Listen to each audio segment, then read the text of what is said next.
When will the next bull market start? It's going to happen when inflation crashes to zero. This is going to enable the Federal Reserve to lower interest rates, the cost to borrow money to lower than 2%. It has to do this because the U.S. government has to refinance its massive amount of debt, trillions of dollars worth, at an amount lower than 2% because it can't have a rate on its bonds at 4% when the economy is only growing at 2%. Really important. So the Federal Reserve is crashing the economy to kill inflation, because no one will borrow money at 2% if inflation is 4 or 5%. So let's see where we are with that and what the timeline is. Bankruptcy filings moving up in recent weeks. Big spike in bankruptcies in 2023. This is the world we are living in, similar to the pandemic crisis, similar to the 2008 financial crisis. A sick economy, inflation drying up, household net worth plummeting, right? They don't want people spending money. Personal savings rate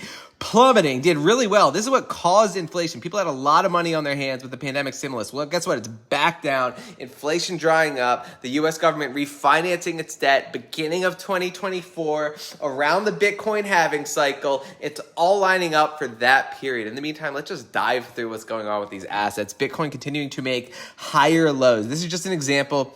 Long-term vision.